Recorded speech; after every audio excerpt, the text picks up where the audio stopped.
6 o'clock. I'll call to order the August 25th meeting of the planning board here at Wickham Hall. And I'll begin with the roll call. Scott Sell here, that's me. Michael York. Yeah. Jane Johnson. Michael Day. Brandon Sell. Here. Richard Lane. Selectman's rep Ken Colby. Here. And Steve Malone, alternate. And we have a quorum, so we can continue with the meeting. We don't have any alternates anyway. The agenda this evening is applications and public hearings. We have planning board number 20-008. That's a site plan modification. Fieldstone Land Use Consultants has submitted an application for a site plan modification on behalf of SMC Swansea LP to expand the footprint, reconfigure parking areas, and alter the facade of the approved site plan for 173 to 175 Monadnock Highway.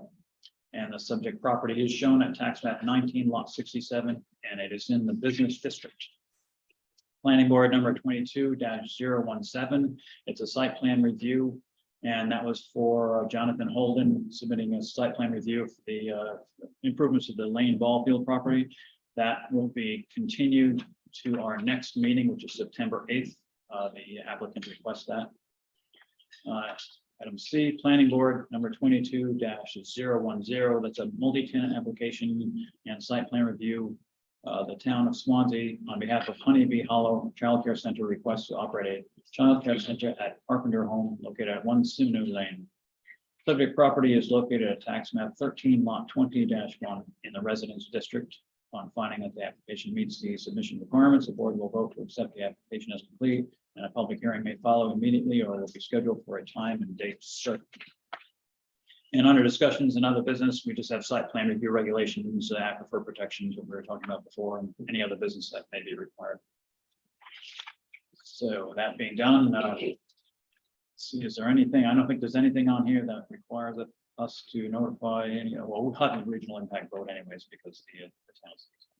So we need a regional impact vote to decide whether we have to notify surrounding towns. I'll move that we don't. Second.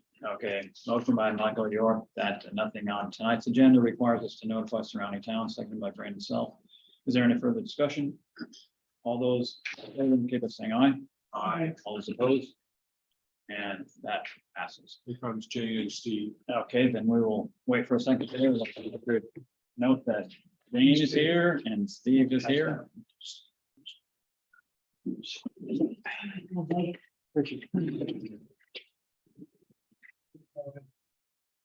And I will send Steve for Richard Lane.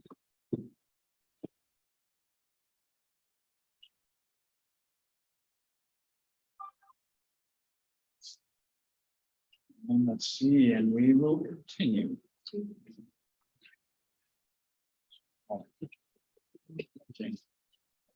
Sarah.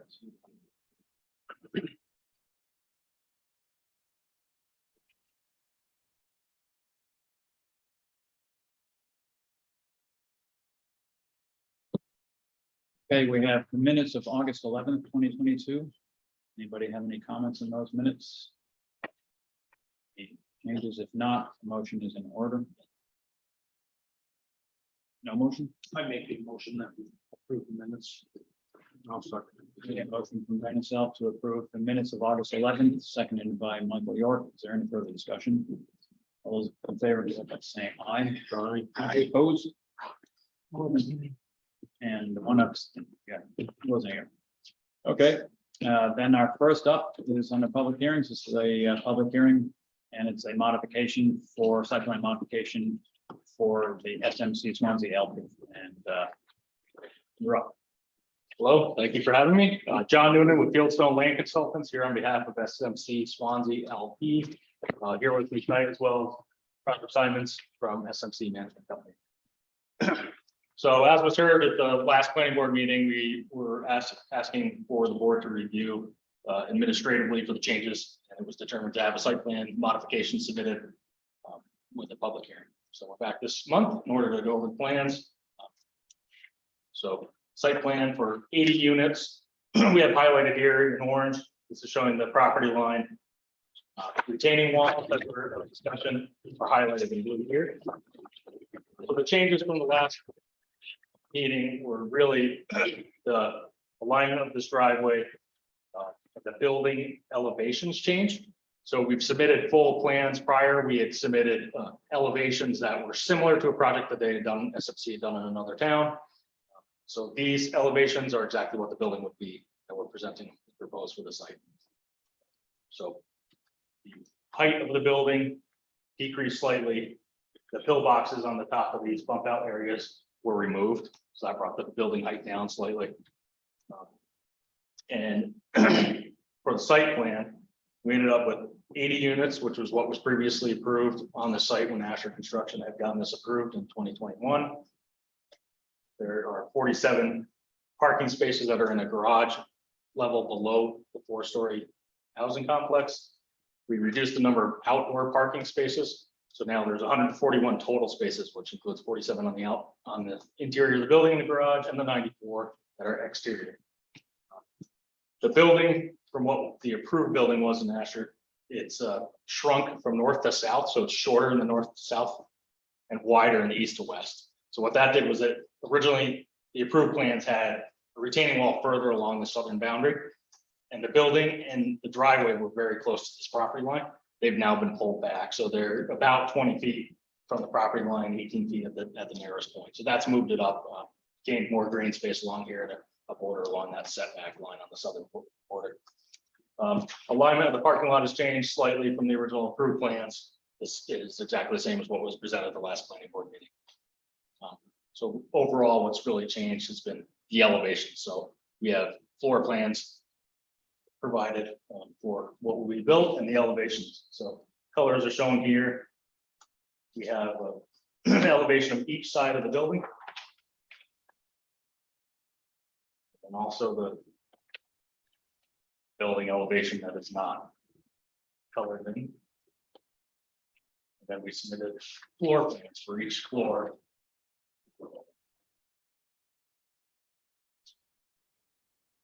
That's the garage layout.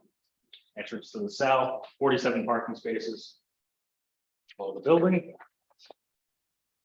And then the layout of each floor.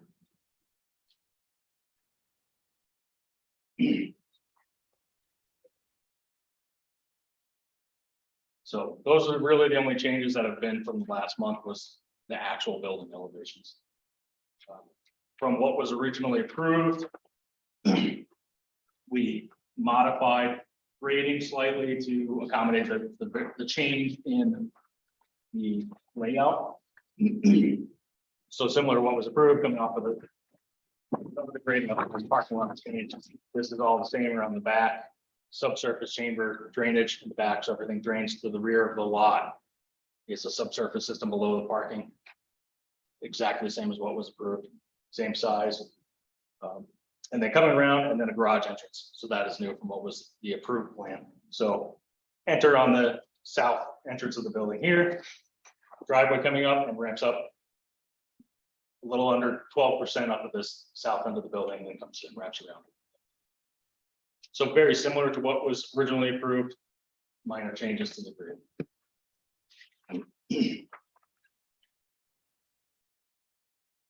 Utilities are exactly the same as what was approved, so it's still a sewer pump system. Water is municipal and sewers is municipal. Lighting plan, very minor, shifted with the building.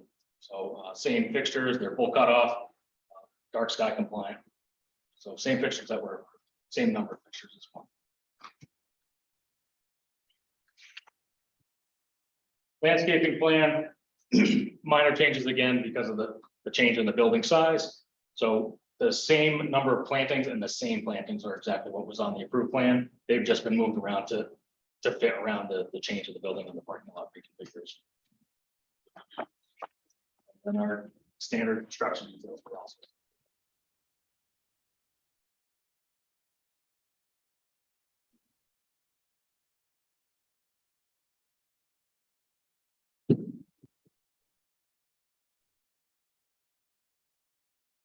And that about wrapped up the changes That wraps up for the changes. A lot of it is what we went over last month. So I'd like to just open it up.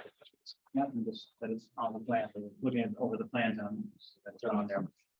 And I see that there's just one garage entrance underneath there. That's on this south side, I guess. Correct. Yeah, that's just one entrance and that's. One entrance, Yes. And the fire department, I know they approved the prior design. Have they been notified on this one? Have you talked to them on these modifications? I have not, I believe. So. Oh, you have that. So we're good with that. Okay.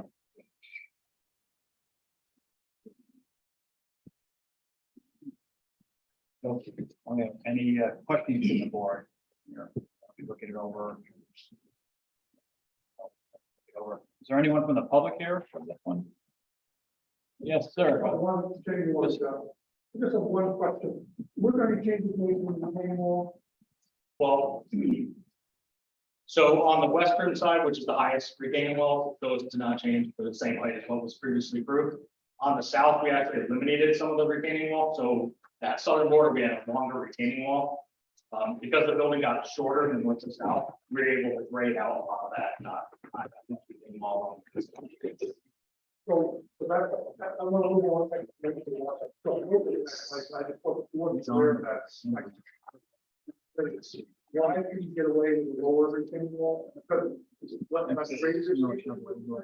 So on the southern boundary, the building's longer than the south. So it brought the edge of the building and the driveway from the southern work right close to the property line for us. So we had a retaining wall that's south, that southern property. So in order to make a grade there, that retaining wall right at the property line and longer. But because the building got shorter, we had more room to grade it out. Okay, so the purpose of the retaining wall, make sure the driver didn't walk away. It was to make a grade, so prior it was a walkout on the backside. Currently, it's not a walkout. There are a couple doors there, but it's the garage entrance. So the back grade stays the same. That's why the retaining wall height does not change. The southern border, now we come around and we're ramping up faster than we did before, and then coming around the corner. That whole driveway shortened and moved to the north. Okay, so that was intentional, it was, you think it's no problem to do it that way. Yes, yeah, it's graded out 3-to-1, makes it left. It grades out way before the property. Okay, thank you. So the footprint has just been rearranged. It has not been expanded. Is that correct? From the building? I know, one was shortened up, one was lengthened. Right. And so the square footage is about the same, or is it the? It's about the same. So this one is 22,615 square feet. What was the old one, do you remember? I don't have it right here. Remember? Total building on the old one. Change, Was it, it was around 18,000? maybe 18.6. Change, okay. It's just a large. We still have the same number of units. Same number of units, it's Site plan on that. better layout. You have the original approved one here, so.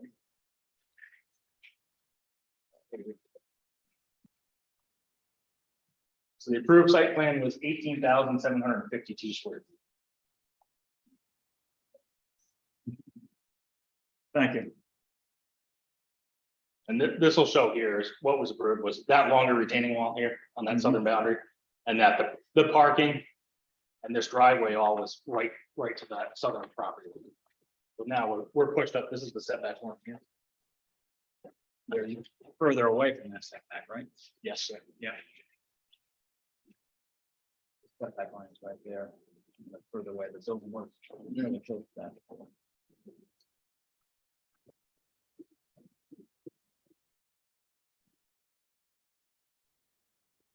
Lot was original buildings that existed on it, that's how steep. Yes, the existing buildings have been demolished at this point. Right. The site has been cleaned up substantially. Such as drains and the sands that were formed.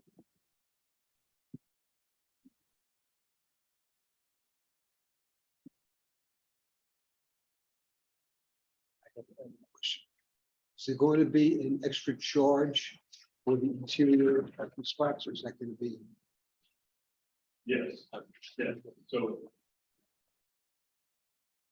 Maybe Bob time, let's see. Yeah, so the residents that park outside can space it for free, but people that want to park inside, paying the park. You're in the handicap parking spots here. They're at the Both main, outside and inside, yeah. We're on the outside, aren't they? on the inside. The outside. Oh, outside, so this is the main entrance right here. This is all ADA compliant and there's 3 spaces out. The exterior right here. Only, And this is the main entrance right here. So it's the closest point to the main entrance. only 3 handicap parking spots? Plus the interior. That's gonna cost a tenant extra. Excuse me? The interior parking spots are going to cost a tenant extra. Correct. There are only 3 outside spots.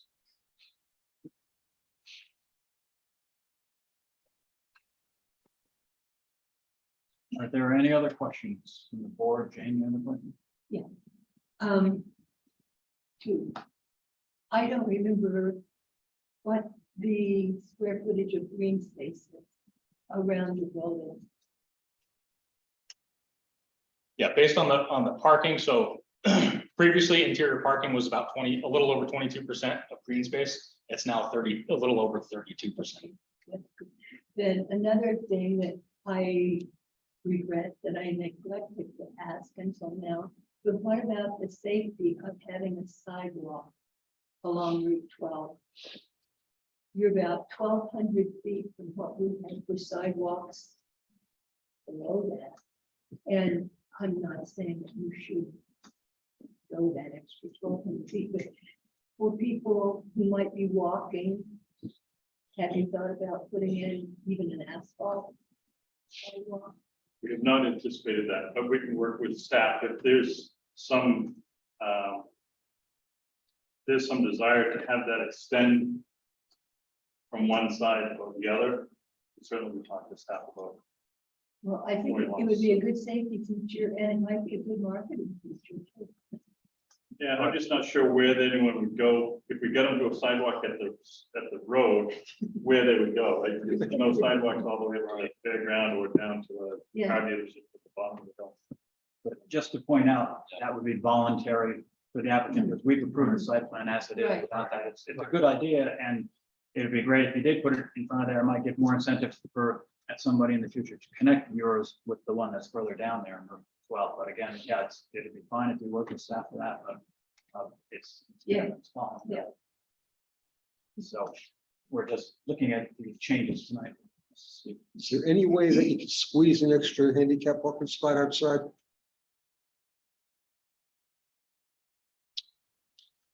So all of these grades here are ADA compliant. We could put another space here where it's already striped easily. But, I mean, we made the ADA count for required spaces. And again, on the original approval, we didn't specifically say. I know, I'm, That had that, but yeah, it'd be, again, voluntary by the applicant. So typically what we find is that a lot of our tenants, even tenants that have ADA plates or handicap plates, don't want to park outside and want to be inside in the wintertime in particular, so they don't have to shovel their snow. So we do provide additional handicap spaces inside the garage closest to the elevator, so that those people can have spaces inside as well. And I think there's a van accessible space inside. Any other questions from the board members? Or the public for that matter? And if there are no further questions, I will close the public hearing. Then the public hearing is closed. So, what happened? It looks like actually a decent layout there. It's a little bit better layout because again, it's less retaining wall there and it moves it away from that side. I think it's a much better plan than I. Yeah, parking spaces inside, maybe that's a big plus. And then, yeah, it's a big plus for a lot of. Yeah. And they cut their height down a little bit just to make sure that they don't go over our height restriction, actually over the special, variance they got in height, so that wasn't any real big change there anyway. And the same number of units, Drainage looks the same. Access is the same, nope. Maybe a motion in order to approve the site plan. I'll make a motion that we approve the modifications to the site plan. Motion by Michael York to approve the site plan modifications. There's second. Seconded by Steve Malone. Is there any further discussion? And all those in favor indicate by saying aye. Aye. All those opposed? And you have your approval. Thank you very much. Thank you, Mr. Chairman. Welcome.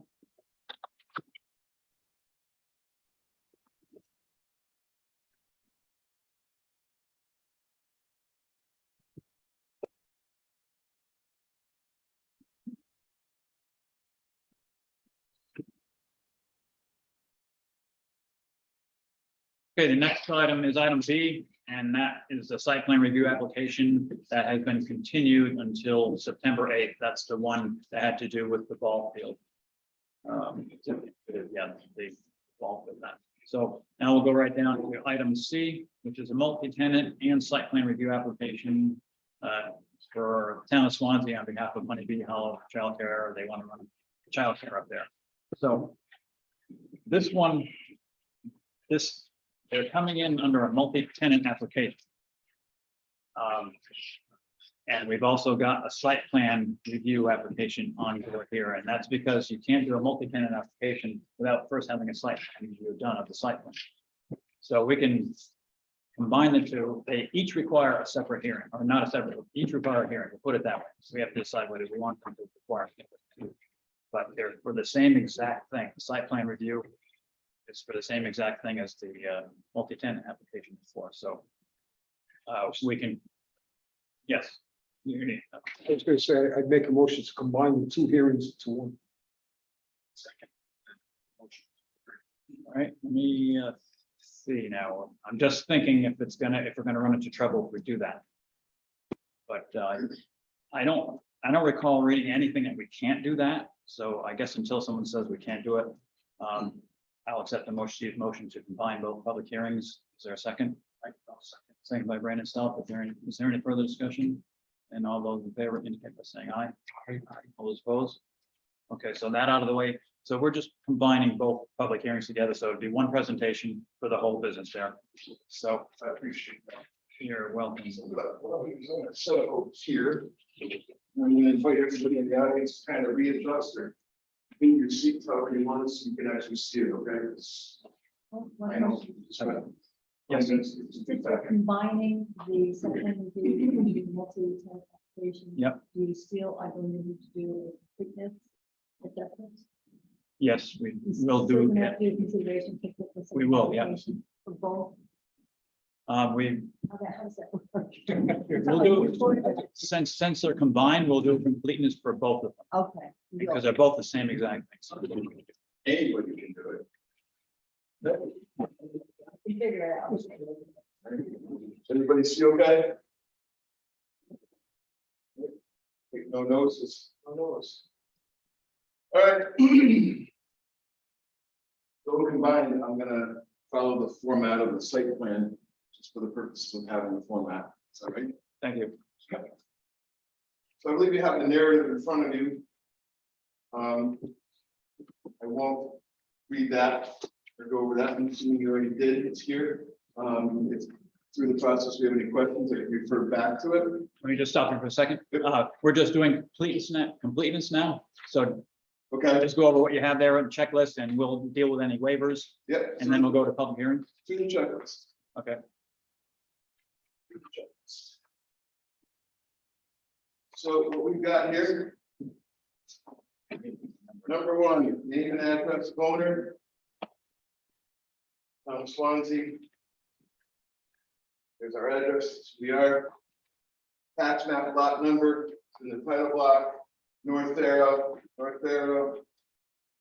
Name and address, plat prepared, cardinal design right there. Vicinity sketch we have up here. And to a certain extent, in the lower area here. Names and addresses of abutting landowners, I've highlighted those. As this was originally the subdivision, it's got a lot more, but really it's really these three providers that are affected by this. Physical features, land within 200 feet of the site. I put in a waiver for that. I'd like to read the waiver separate up to go through the others, if that's Yep. right. That's fine. Okay. Shape, size, height, location, use of existing structures on site, and those that are proposed.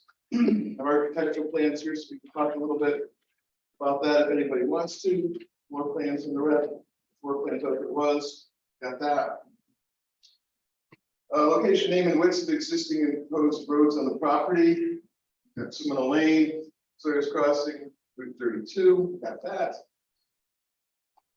Identification of access to the site, public streets, distances, access points, cutoffs, and rest. We have those. I also have this as Google Maps, so we can talk about the traffic flows that we're expecting. Location and number of parking loading spaces. I've kind of highlighted those in different colors depending on their use. Talk about that. Landscape plan, as for waiver.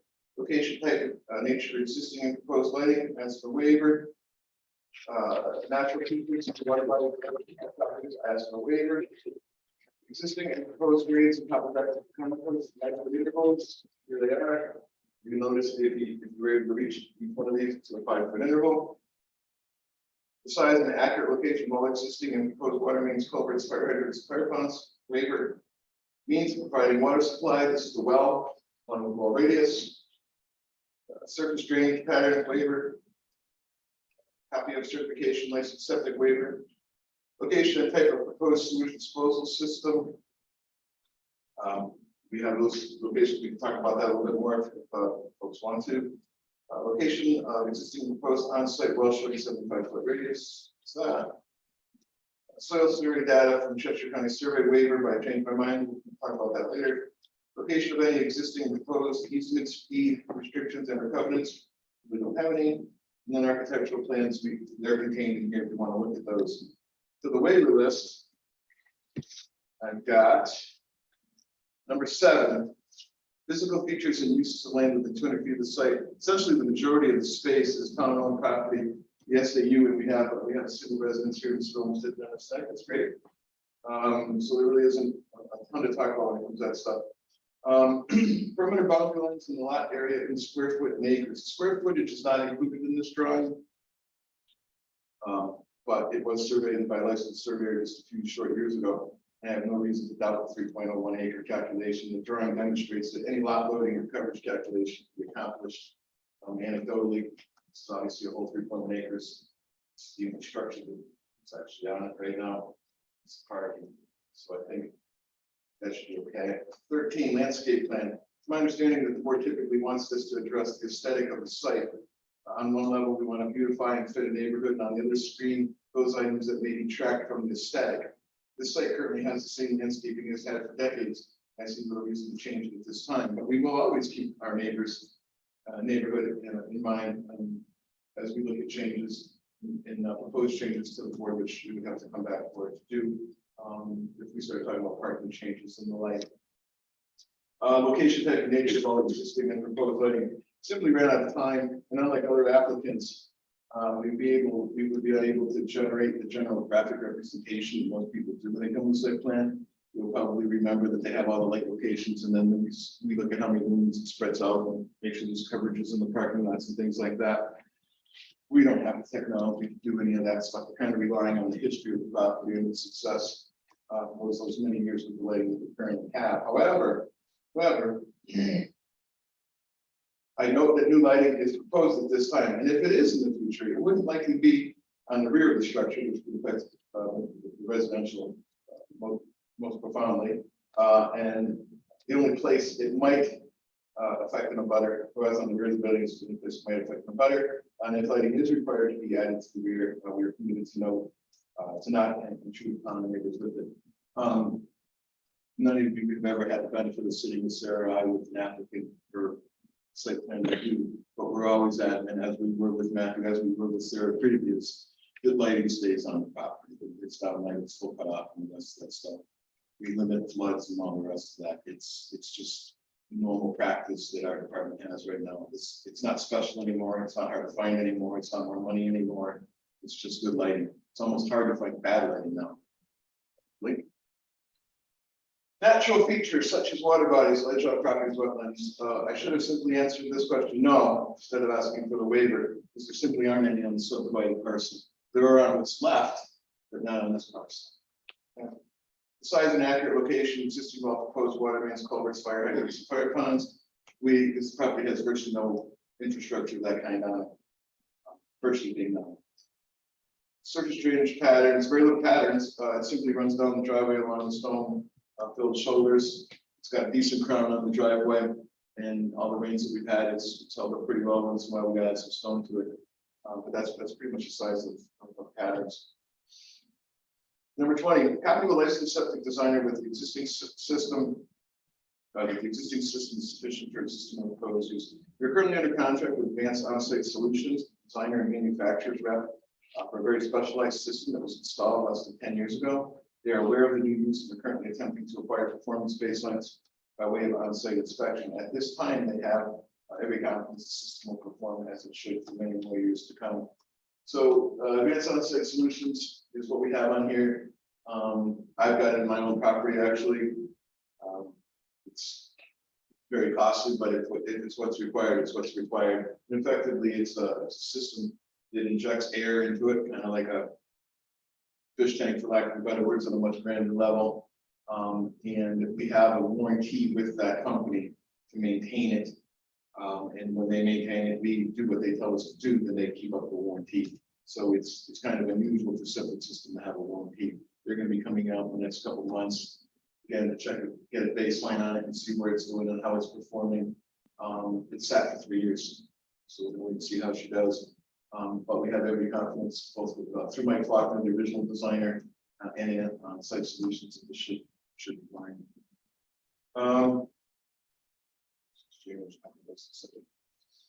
So, like soil survey data from Cheshire County Soil Survey. My mistake. I forgot that this information generally found on a septic plan. I looked at a fair number of septic plans through the course of the year. I don't look at it for soil type. That's not really anything I do. That's what the state's thing.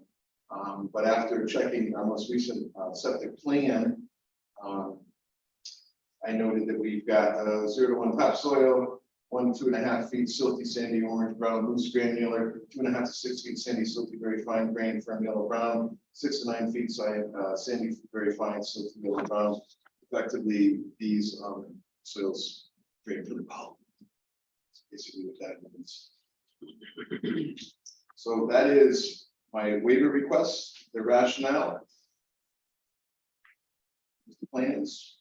Okay, so he's done presenting the completeness of the application, and there's a waiver list. Let's deal with the waiver list. Let's see. Waiver number 15, which has to do with the natural features such as ledge and wetlands and so forth. Since there's none on the property, we don't really need to grant a waiver for that one. Number 17, the same way, the size and accurate location of existing proposed water mains, culverts. There's nothing, as he had said, there's nothing of that structure up there, so we don't need to grant that one. And the soil survey data is on right there, so we don't need to grant that one. So that leaves us a waiver for number 7. Do you, Beverly, do you want me to list what they are? Yeah, please do. Give Okay. me the numbers for each of them. I have the first one, 7 completed the features, the second is boundary Yep. lines. Yeah, perimeter boundary. Oh, I've got, who gave me this? Okay, oh, he gave you that. Okay, so I'll just do the numbers then. You okay Yes. with that? Okay. Yes. And number 13, which is a landscape plan, waiver for there, and number 14, which again is the nature of existing proposed lighting. And let's see, skipping down to number 19, which is surface drainage patterns, waiver for that. And number 20, the waiver for a licensed septic designer to certify it. And that's it, because we've discontinued the others. So again, it's waiver for number 7, number 8, number 13, see, number 14, number 19, number 20. That's it. Did I get them all? I did. So Okay. you took left off wetlands. We did, because there's none on there. You don't really need a waiver for it. There's not there. And Okay. the same reason we left off the, All right, so let me just repeat, 7, 8, 13, 14, 17, 19, and 20. correct? Not 17. 17, we don't need 17 on there We either. don't need 17. No, because that type doesn't exist there. There's nothing. Am I missing one? It's 7, 8, 13, 14, 19, and 20. Is there another? 23? 19, 20, and that's it. That's it. That's 20. Yeah, No, so 23 is 23, we fine. don't need it because the soil survey, I mean, there's soil denoted on the plan. Okay, So I think we've got those. So we need a vote on the waivers. Make a motion that we grant the waivers. Motion by Brandon Self to grant the waiver requested, seconded by Michael York. Is there any further discussion? All those in favor indicate by saying aye. All those opposed? Okay, waivers are granted. Next item up is whether the application is complete enough to go forward with the public hearing. So moved. Motion by Michael York that the application is complete enough and forward to go forward with a public hearing, seconded by Jane Johnson. Is there any further discussion? All those in favor indicate by saying aye. All those opposed? Okay, application is complete and I will open up the public hearing. Now for your presentation. So Honeybee Hollow, well-established, Swansea born and raised child care program, that currently operates as a former Carpenter home property. Alice Womack serves as its current owner, manager, and director. She's also the founder driving force behind its growth and stellar reputation. Ms. Romanek is continuing her efforts to become a nonprofit. It's on schedule to finish this by year's end. Current enrollment is 29 with 8 being part-time. So current enrollment, 29 children, 8 of them being part-time. This obviously ebbs and flows through the course of the year. People's circumstances change. But the biggest thing that governs the number of enrollees is the number of staff.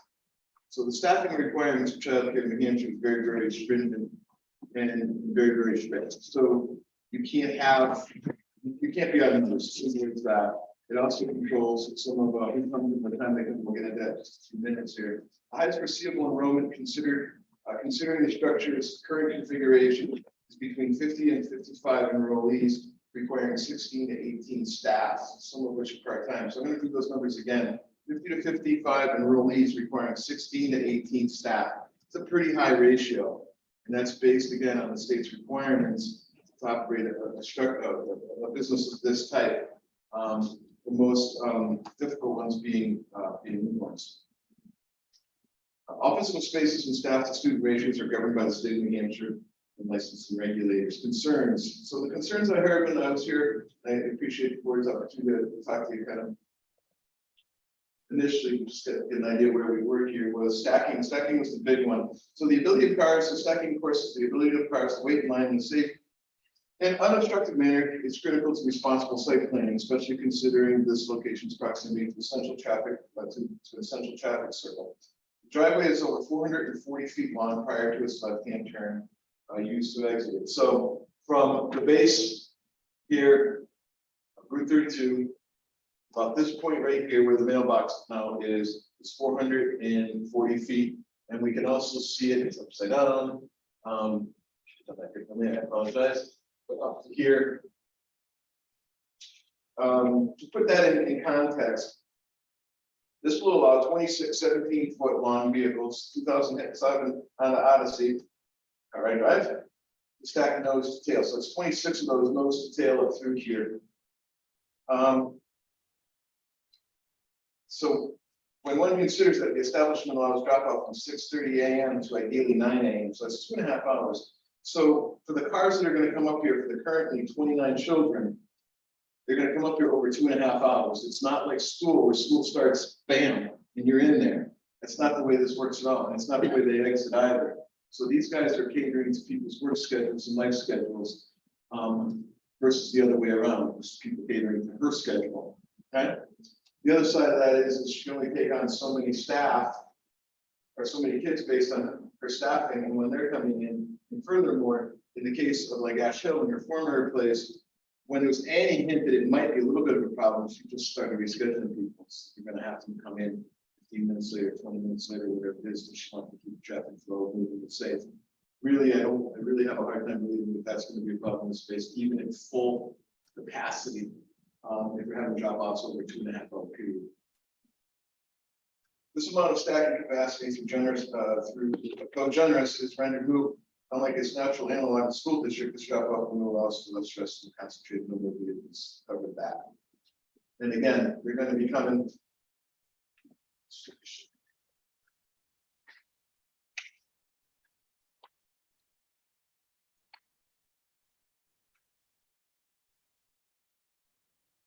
They're going to be coming up the driveway to the left, past the parking for Mount Caesar, and then down the Cemetery Road.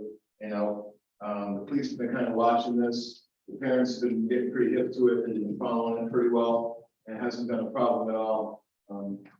Crack DPW staff did a nice job of cleaning up around this exit with some brush and things like that. And if you drive down it, you look right, you look left. I mean, it's some of the best sight lines you're going to find in Swansea. So really should work just beautifully. The other big concern, of course, is, as always, it should be, is parking. So currently the plan calls for 5 dedicated parking spaces for employees. I put them in here right like this. It's the orange ones. 9 flex parking spaces with 3 live. So the flex parking is these pink ones. Parents that feel that they need to park or they want to stay a little while, or if you've ever dropped children off anywhere, there's a million reasons you need to stop. That's here. And then I've got my 3 live parking here. These spaces aren't just called out here on the plan. These are the ones that really seem to be working pretty well. For a total of 17, this configuration has been used whole and in part during the Government Homes operation, obviously for the previous situations. There weren't a lot of people up at Government Home at one time, admittedly. But I had gone up there through Christmas parties, Valentine's Day parties, and things like that, as I played Santa Claus and the Easter Bunny for them at different times. And when all the family showed up with all those people, like, hey, what's this? When all the people show up, we were able to get everybody parked safe and parked. This configure, there's a substantial amount of room for parking to be expanded. So at some point in time, the very near future, this ramp is in pretty poor condition right now. And for as many rules as the state has, it's not necessary to have this. So this is probably going to get removed and replaced with a simple stair at some point. And at some point, I mean the next couple of months. It may just get eliminated at some point as well, because what I may have to propose to the select board, and what we already talked about once before, probably more, is having those in parking in here. We may have to do some infill and put in some parking in here. And though I didn't color it yellow, there's certainly some opportunity to put some parking up here with the addition of some gravel, if it becomes absolutely necessary. When she starts talking about those types of staff numbers, we're probably going to have to add some, especially in this lower area here, would probably be the first most likely area, because we can do that pretty simply with the DPW staff, would be my guess. The multi-tenant application, kind of running them together here. They only get mail, they get very little mail. We have, she gets no real deliveries of any kind of any real substance. It's not like you get FedEx every day or UPS every day, anything like that. We all know what it used to be used for, and though this isn't a projector analog, it's somewhat of an analog for me.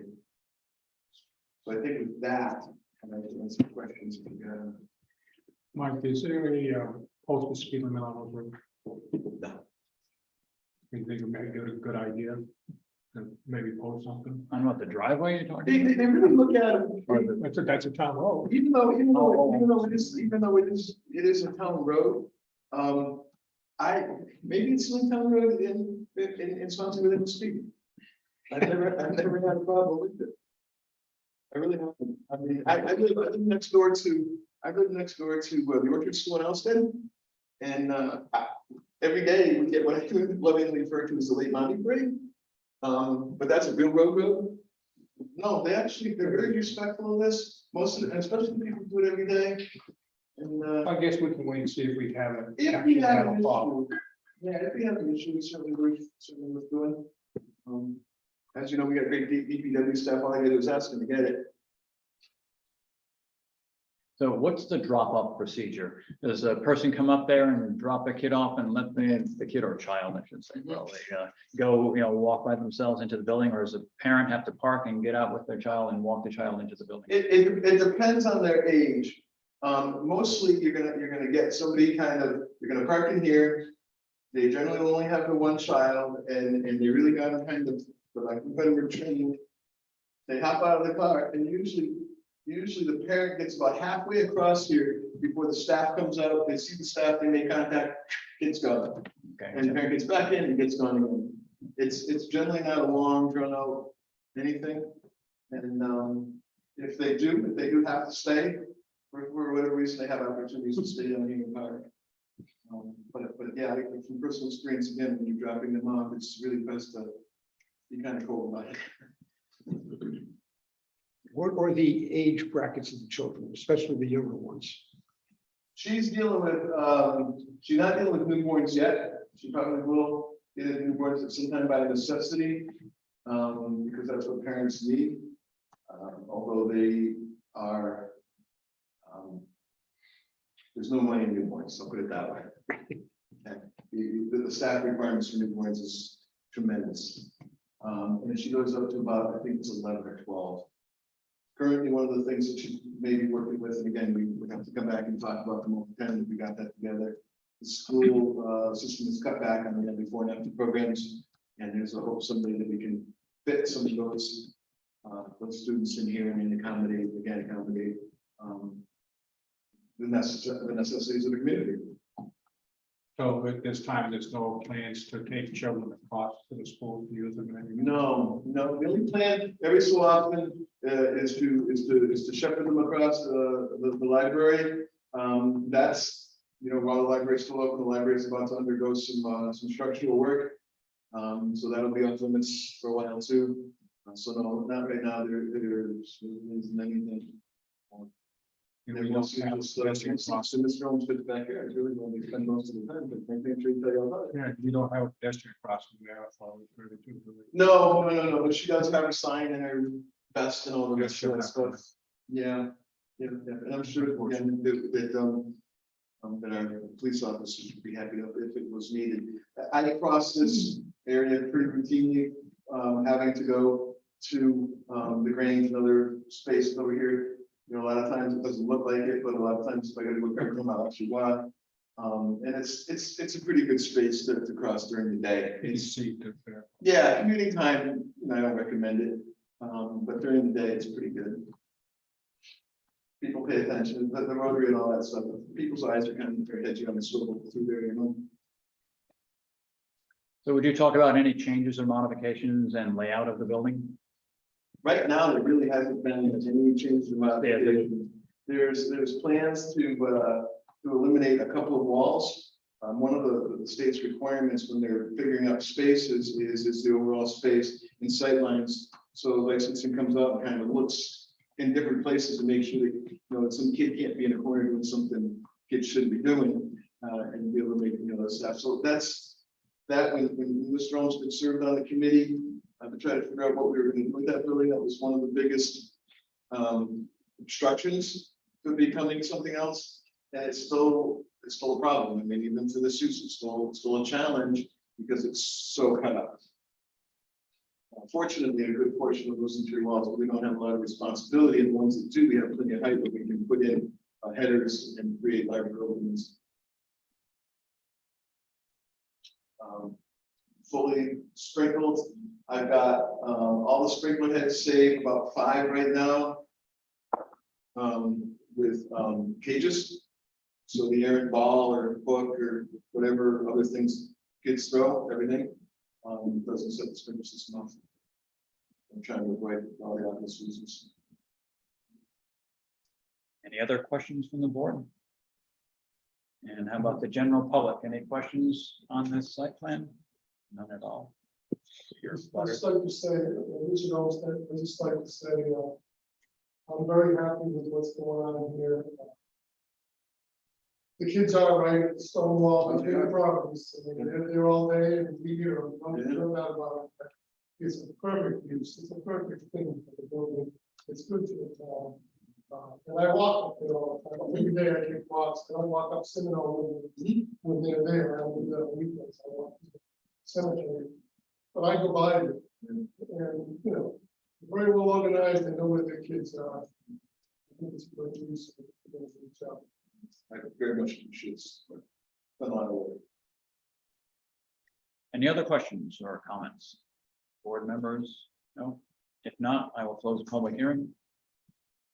Then the public hearing is closed. So what's it look like? I think I've watched this project even when he was giving it to the selectmen and everything. I think it's a great project. I think Lucy Carpenter would be happy with the use of the property the way it is. It's what she always dreamed, to help the citizens of the town. Okay, I know Mike has put a heck of a lot of work into this project. And he should be commended for it. But I'm looking for support of this project. Too, it's good use of it. Agree. So any motion would be a motion, if it's to approve, would be to approve both the site plan and the multi-tenant application, since we combine the two. I'll make that motion. Mention them in there, okay. Michael York makes a motion to approve the site plan as well as the multi-tenant application. Is there a second? Seconded by Steve Malone. Is there any further discussion? All those, I'm sorry, I didn't get, who made the motion, who seconded? it was I made Michael the York made the motion and Okay, Steve Steve. Malone Okay, seconded got it. And it's for both, you Yes. got that, okay, site plan and multi-tenant, okay. Any further discussion? I think that's where we were. Then all those in favor indicate by saying aye. Aye. Those opposed? And thank you. Appreciate it, Good guys. presentation. Thanks, appreciate it. A lot of hard work, Mike. Yep. Well done.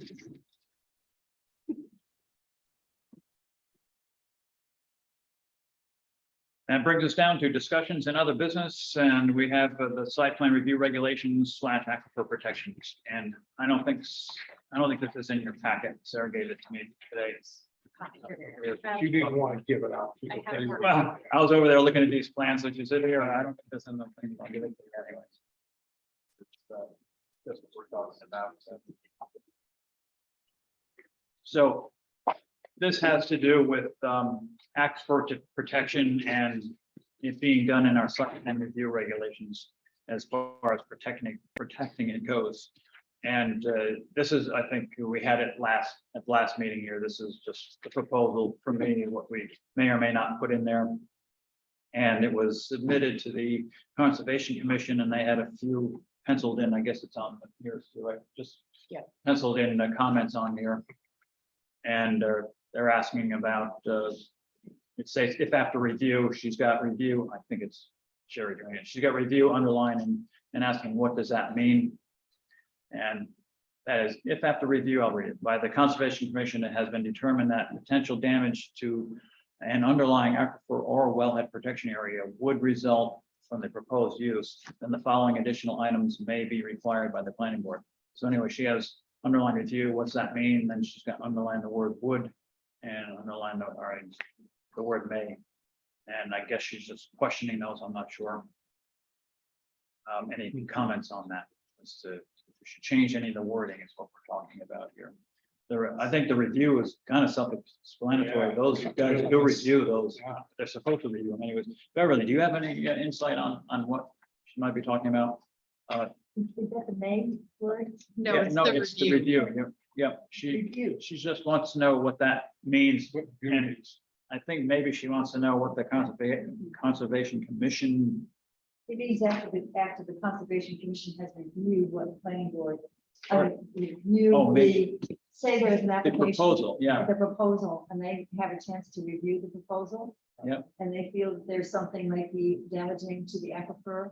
That's what they're talking about. I think. That's what that whole paragraph is about. With the Right. review, I think the question was if there should be parameters for what their review actually involves. Oh, that's up to them That's up to completely, them. I would because say they're the so. ones who review it, Conservation Commission. So if you- Actually, they discussed also that the clause there, it has been determined if after review has been determined that potential damage to an underlying aquifer wellhead protection. And someone, I think I remember hearing someone say that does that mean we have to prove that what we're thinking is true, or if we determine, if the Conservation Commission talks it over, reviews the plan, and then in their mind, they have determined that there could be potential damage to an underlying aquifer wellhead protection area. In my thinking, that would be, if they felt that way, if they determined that among them, then they would have their reasons enumerated to present to the planning board. Makes a good We sense. feel Yeah. this presents a potential damage because, or in these respects, 1, 2, 3, okay, then it can be talked about. Is that just going by what they say though? Because I feel that no matter what, they're always against, in their eyes, everything's a pollutant and No, might be a potential harm to our aquifer. well, some may feel that way, but I think they could tell you exactly why they think this may be or would be a potential danger. If they're, say, it's almost exceeding the limit of distance from a wellhead. But let's say, well, it is 50 feet from that wellhead, then you consider what's going to be there in their drainage and everything, and that's pretty darn close. Then they might present that, and we could have a conversation with them about what they see as a potential danger. That's how I see it. That's pretty much what that first paragraph means, because it says after review, and then the word determined is in there. It doesn't say proven or beyond a reasonable doubt or anything like that. It says if the Conservation Commission has determined, or it has been determined by the Conservation Commission, that damage to an underlying aquifer or wellhead protection area would result from the proposed use, not could result, but would result from proposed use, because anything could happen, Right. any of these gas stations could damage the environment, but they don't. But it's the Conservation Commission feels strongly that this proposed use that isn't there yet, the planning board is going to be looking at, would result in damage or injury to the environment. Then it says the additional items may be required by the planning board, because again, it's the planning board that is looking these site plans over. It's not the Conservation Commission. They are commenting on it, telling the planning board that, What they there might be something wrong here and you guys better look at it. So then it goes on to say, so the planning board may require, because we don't want to say that the planning board has to require those, because the planning board needs leeway to look at these things as well. So, but it gives the planning board the authority, in our regulations, this would be, to request these things. And one of them is data reports prepared by a professional engineer, not the Conservation Commission or the planning board, but by a professional engineer or qualified groundwater consultant to assess any potential damage to the underlying aquifers or wellhead protection areas from the proposed use. That means we would get it from an engineer. We wouldn't get it from the Conservation Commission or any planning board members. We get it from an engineer as to why he may or she may or may not think that it's going to damage the aquifer or a wellhead protection area, and also the extent of that damage we could get from them. And that would be an That's- engineer independent of the person who's presenting the plan. Yes, because the planning board can hire whoever they want. The planning board right. may engage any professional assistance That's as right. required. And then I would say that if the Conservation Commission has reached that determination among themselves, then they should be on the scene to defend their determination. Correct. Well, definitely they'd be notified of the public hearing. Yeah. Yeah, That's so what I- they should be on the scene. They're paying attention. That's to what I the mean, scene. right, on this meeting. Yeah, at the planning board meeting. But, I think they added also under the circle the word may in the sentence that says the planning board may engage any professional assistance as required to adequately evaluate any submitted reports and the cost of the assistance will be paid by the applicant. They added, they said, add clarity, can the Concom request this? That would be up to the Conservation Commission, really. The planning board may request any of these. I'm not sure if the Conservation Commission can request any of these engineering assistance and have the applicant pay for it or not. I looked into that today. They cannot. They can't, but they can state the case to the planning board, and the planning board can Yes. request what they're looking for. So I think They- that's they what can't it request that. means. Well, that's what that means, but that's not what Concom vote means. They mean, can we request this? No, you can't.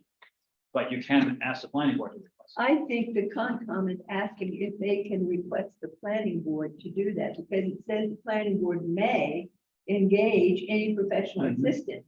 Can the Concom request that you do? Yes, they can, Yeah. when they're at the public That hearing. doesn't mean That's what you're it's still for. gonna do it, but they can Right. ask. you to Exactly. do it. That's Exactly. what I think, that's what would make it more, Yeah, more so- clear. Oh, When they give their review, they can request that the Conservation Commission can request that the planning board exercise their authority to engage any professional. And they can do that anyway, at any public hearing that we have. They can, and anybody can do it, but Yeah. Concom too, they've got more clout Yeah. there, but of course, yeah, they can. But Well, in this case here, they've already seen what this proposed application, whatever it is might be. And they may have already decided that, yes, if it's there, it will damage the aquifer. So the planning board needs to ask a professional engineer and so on and so forth, as it says there. That second paragraph down there that says the planning board may engage any professional assistance. That one has to do with deciphering the engineering reports. You've seen some of the engineering reports we've had here. They are, sometimes they make them that thick on purpose, so you don't know what the heck's in it.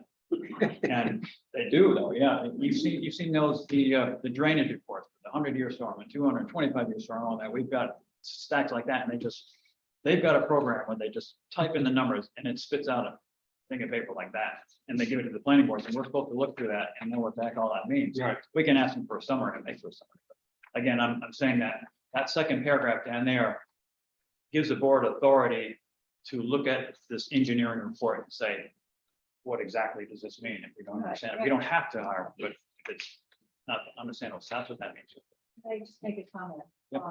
I believe the natural resources inventory has a lot of plates that cover the aquifer.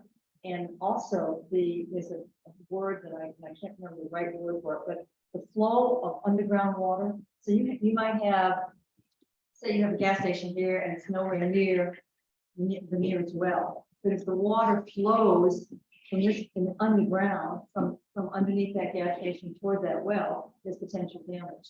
So I think the natural resources inventory that you already have has some of that data. it does. That you could look Yeah. at. It's usually 4,000 feet per. It's. Well, it varies through the town.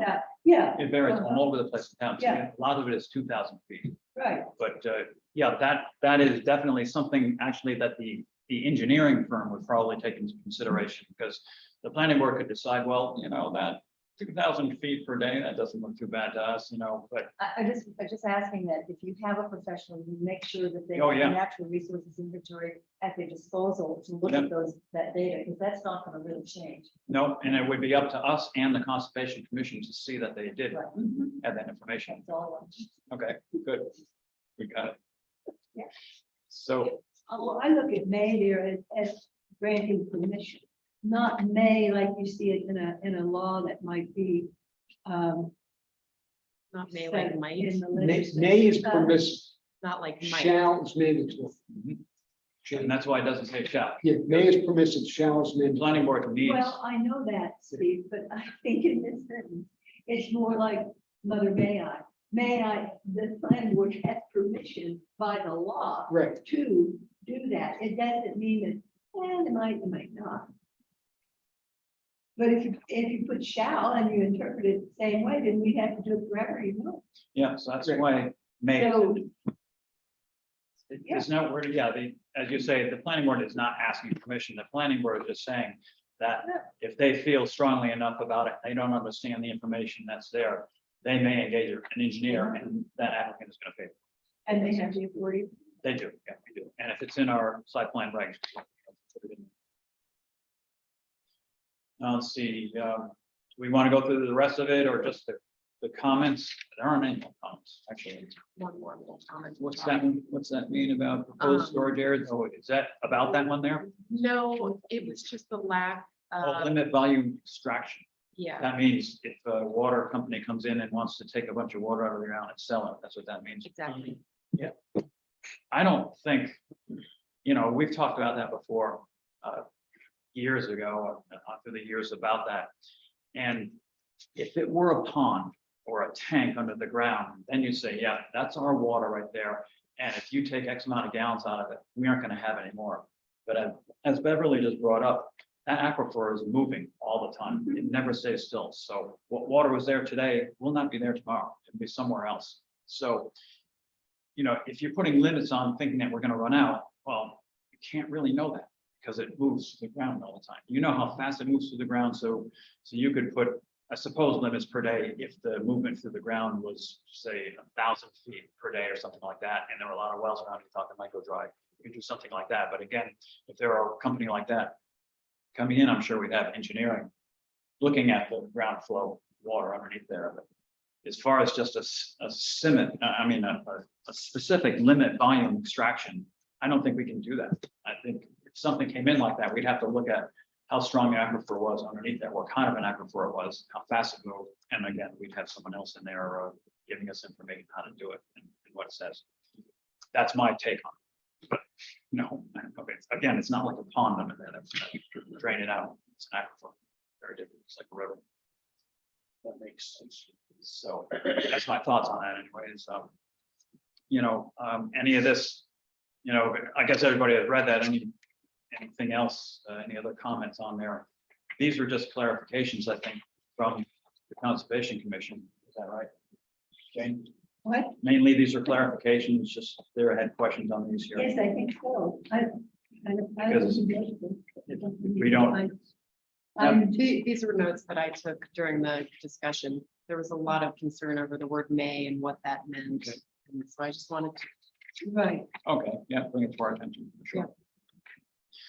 Well, then, yes, we could put it in the pile of changes to our site plan review regulations. We also have other notes that we have discussed, change to our rules of procedure too. So at some point, we can get those together and have a public hearing, separate public hearing, or maybe a public hearing, cover both topics, I don't know. But just so that Conservation Commission can come in on that and whatever else we might in the site plan review regs. Can't think of anything off the top of my head. Yeah, I know we've done them. I'll have to look back at my notes. I've got notes and I've got other small notes in there that we can change for things like that. So guess that's all I have to say about it. Anybody else? If not, then we go on to, let's see here, Other business? other business that may be required. Anything on the agenda? I mean, anybody have anything for that? Yes. I have a thing on September 22nd. I don't know if that's the correct date, but the second meeting that we have in September, this space will be occupied by an event for Humane Society or something. So we will be needing to relocate that meeting to town hall. Oh, yeah, right at town hall. Yeah. Unless someone Big has table. an alternative location that's Oh, I got appropriate. a bond with you, so that. Yeah. I'd say we could use- On the 22nd. Yeah, are we making that specific now at our meeting? I don't Put in know. the minutes, so we don't know yet. I'm Oh, giving it to we'll you know. guys to determine that. Well, yeah, So if we're it's gonna be used up, I think we should So have. we're available on that date. Yeah, we can make sure that the town hall is available. I guess the only question is if we don't have any applications come in for the 22nd, do we want to potentially not have that meeting? We can probably decide that at whether the next At the meeting next meeting. is, but at this meeting, we can decide to meet for the 22nd at the town hall for the planning board. Well, we'll say yes, but because then if we don't have a meeting, then we just cancel the meeting. But at least anyone listening or anyone reading minutes will know that, okay, it's gonna be at the town hall next time. Anything else for our other business? Oh, I have an announcement for you all. We were awarded partial NBRC funding for the North Winchester and California Street sidewalk and road improvements. Okay, That's a reimbursement, you mean, for that, or what is? No, it's, well, it will be a reimbursement once we spend the money. We haven't started the project yet. Oh, for North, I'm thinking. Yeah, for North South. and Okay, California.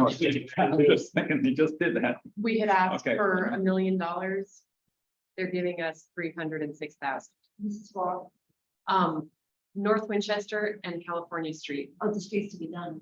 Or is it just sidewalk or is it street too? Sidewalk, street, And the drainage, street? sewer. Oh, yeah. It's Well, actually a that's- pretty big it's the project. Same thing they did. Pretty bad. Oh, that's a But we're tough- gonna have to scale it down a little or something until we find the extra $700,000 that they did give us. But, That would be a bond, wouldn't it?